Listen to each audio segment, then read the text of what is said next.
Have you ever looked at yourself in the mirror and asked, why can't I stick to anything?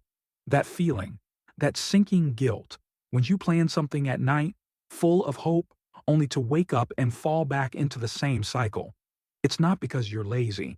It's not because you're weak. It's because no one ever taught you the truth about discipline. Today, I am not here to motivate you temporarily. I am here to rip apart the illusions you've been fed and show you the raw, uncomfortable path to real discipline, the kind that makes you unstoppable, unbreakable. Discipline isn't something you wake up with. It's something you bleed for.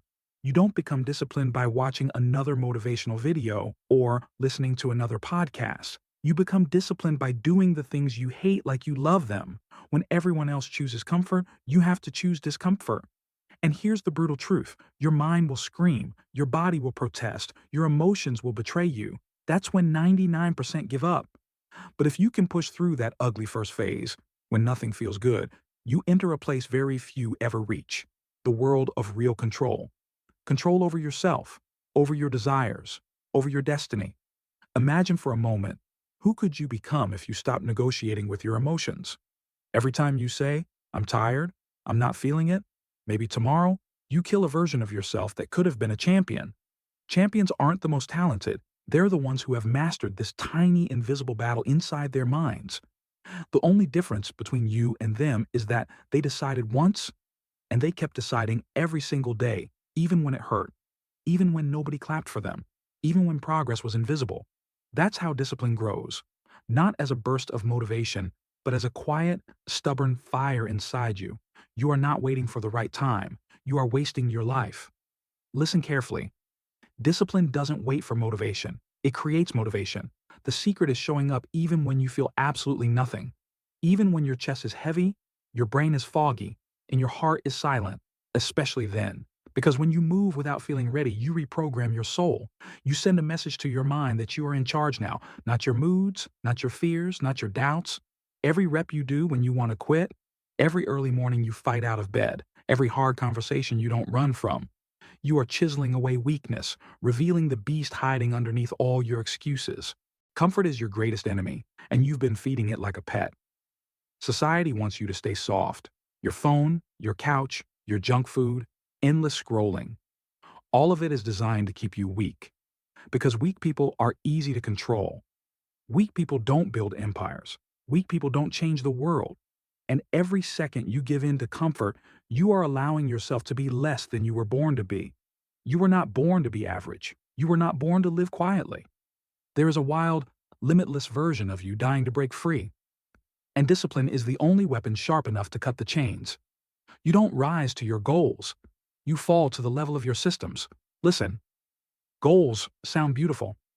I want to lose weight. I want to become rich. I want to change my life. But without a brutal, boring system, you're just dreaming. You don't need bigger dreams. You need better habits. Simple, small promises to yourself, done when nobody is watching, that are non-negotiable. Wake up when you said you would. Write one paragraph when you don't feel like writing. Hit the gym when you'd rather hit snooze. That's how you build discipline faster than 99% of people, by winning hundreds of tiny battles every single day. Pain is not a sign to quit. It's proof that you are getting closer to power. The first time you try, it will hurt. The 10th time you try, it will still hurt. Good. That's how you know you're in the right place. You need to stop running from the fire and start running through it. The pain is your sharpening stone. It's what hardens your mind, toughens your will, and burns away all the weakness that's been keeping you small. The faster you run into pain, the faster you build discipline. You don't lack discipline, you lack decision. The moment you truly decide, not I'll try, but I will, something changes inside you. Decision is heavier than feelings. Decision crushes doubt. Discipline starts with a line you draw in the sand where you tell yourself, no matter what happens, I don't cross back. It's not about being perfect. It's about not giving yourself permission to backslide. You stumble? Fine. But you get back up faster. You lose one battle? You come back angrier, hungrier, more dangerous. You never let yourself stay weak. There will be days when the mirror laughs at you. Days when your progress looks invisible. Days when the world doubts you. Good. Those days are your edge. That is the forge where champions are built, where empires are born silently in dark rooms while the world sleeps. That is the battlefield where you either die dreaming or live building. Most people will never understand this fight. They will call you obsessed, extreme, crazy. Let them. Because one day, when you're standing on mountains they were too scared to climb, their opinions will echo behind you like ghosts. Today is your turning point. Right now is your starting line. Not tomorrow, not when you feel better, not when conditions are perfect. Now, the greatest power you have is to act without waiting. If you build that, you can build anything: a body, a business, a future, a legacy. Nobody can save you. Nobody is coming. You are the hero you've been waiting for.